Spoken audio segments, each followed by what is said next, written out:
नमस्कार दोस्तों, मेरे YouTube channel advocate Jagjit Kumar Bhatt में आप सभी का स्वागत है। दोस्तों आज हम लोग बात करने जा रहे हैं फिर से बिहार नगर निकाय चुनाव के विषय में, जिसको लेकर के बिहार सरकार ऑनरेबल पटना हाई कोर्ट में गई थी रिव्यू पिटीशन को लेकर के, पुनर्विचार याचिका को लेकर के, जिसमें कल यानी 19 अक्टूबर को पटना हाई कोर्ट ने बिहार सरकार ने पटना हाई कोर्ट में कहा कि माय लॉर्ड, हम लोग सारी बातों जो honourable Supreme Court of India की तरफ से 2010 में जजमेंट दी गई थी और जो 2022 में जजमेंट दी गई थी, उन सारी बातों को माय लॉर्ड हम लोग मानने को तैयार हो गए हैं। यानी बिहार सरकार को कल इतना बड़ा डंडा लगा है दोस्तों। वो डंडा इसलिए भी लगा है दोस्तों क्योंकि बिहार सरकार 9 सितंबर को जो अधिसूचना जारी करके और पूरे बिहार में निकाय चुनाव कराना चाहती थी, उसमें ओबीसी को जबरदस्ती आरक्षण दे दिया था। तो उसी पे पटना हाईकोर्ट ने सुनवाई करते हुए कहा था कि 4 अक्टूबर को कहा था कि आप जो ये इलेक्शन करा रहे हैं वो जनरल कैटेगरी की करें, आप ओबीसी को किसी भी हालात में आरक्षण नहीं दे सकते हैं। अगर आप देंगे तो आपको डेडिकेशन कमीशन की स्थापना करनी होगी,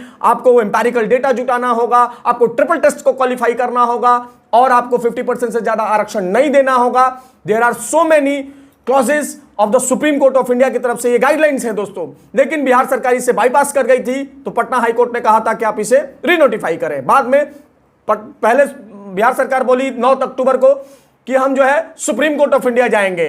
फिर पटना हाईकोर्ट में ये रिव्यू पिटीशन में आ गई और रिव्यू पिटीशन में आई तो दोस्तों आपको जान करके ताजुब होगा कि रिव्यू पिटीशन में जजमेंट का रिव्यू नहीं करा रही थी।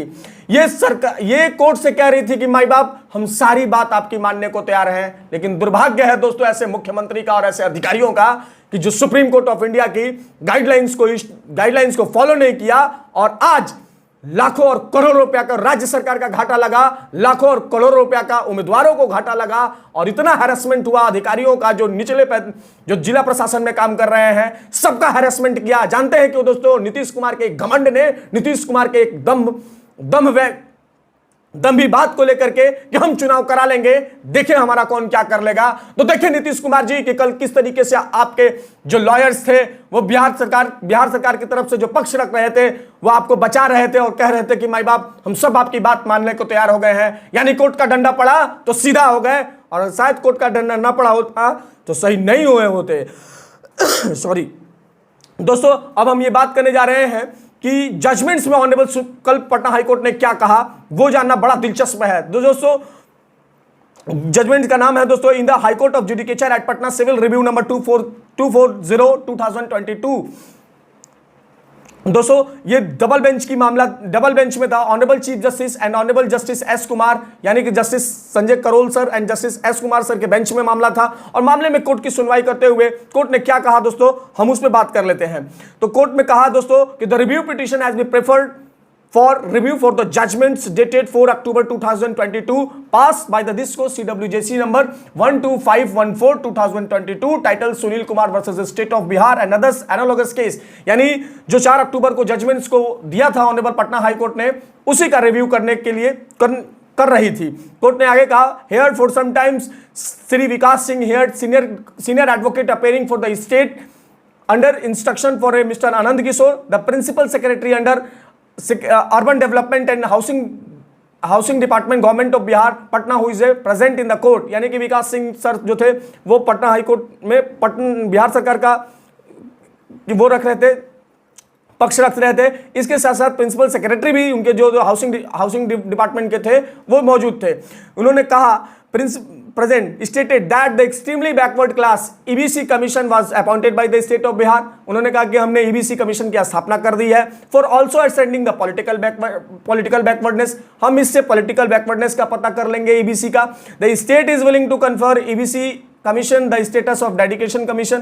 इन्होंने यह भी कहा कि EBC कमीशन का जो डेडिकेशन कमीशन है हमने उसको सारा कुछ जो है ये कर दिया है, सारा कुछ ये मैटर जो है एबीसी कमीशन जो है देखेगी। Look into the matter and to strictly ensure. देखिए दोस्तों किस तरीके से मैं कह रहा हूं कि रिव्यू पिटीशन पर कहा है कि हाँ हम आपकी बातों को मानने को तैयार हो गए हैं। स्ट्रिक्टली कहते हैं आगे कि look into the matter and to strictly ensure compliance of the judgment of the honourable Supreme Court of India. और हम सुप्रीम कोर्ट ऑफ इंडिया की जो जजमेंट्स हैं उसको स्ट्रिक्टली कंप्लायंस करेंगे। क्या कहते हैं आगे, कौन कौन सी वो जजमेंट है दोस्तों?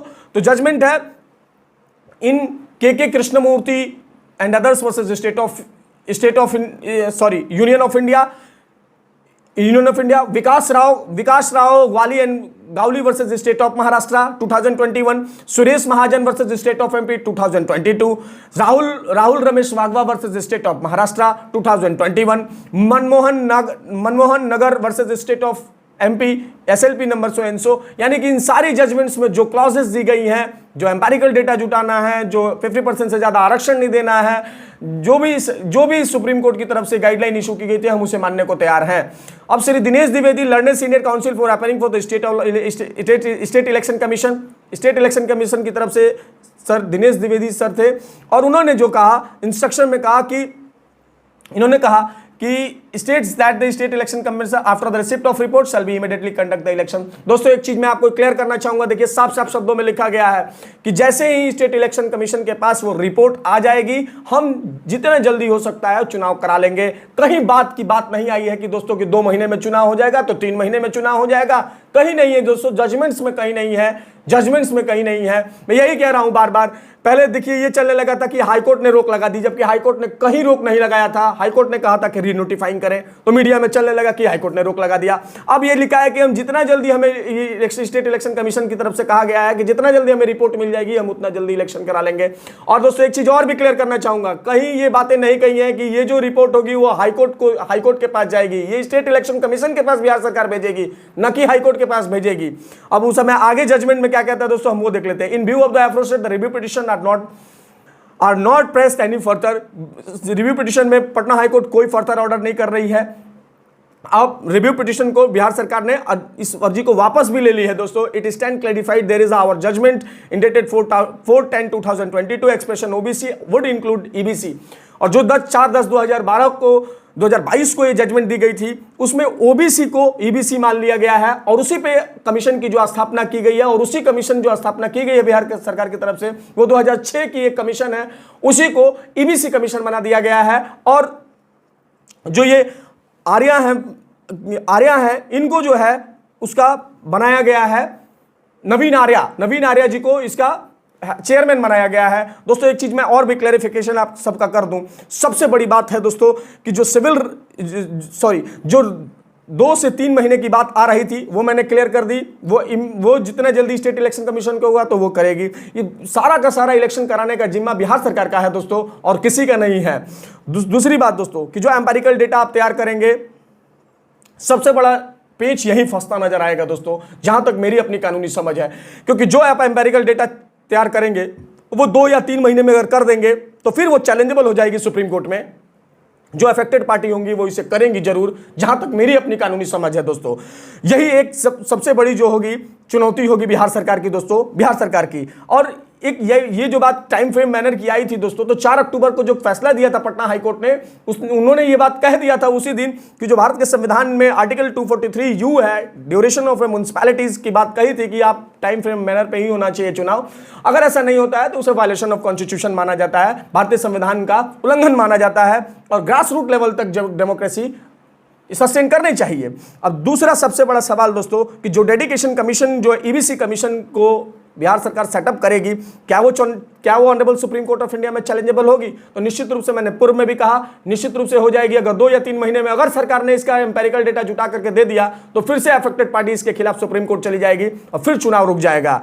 लेकिन अभी जो मौजूदा स्थिति है उससे साफ लग रहा है कि हाँ, चुनाव हो जाएगा दोस्तों। कंप्लीटली नहीं कहा जा सकता है कि हो सकता है।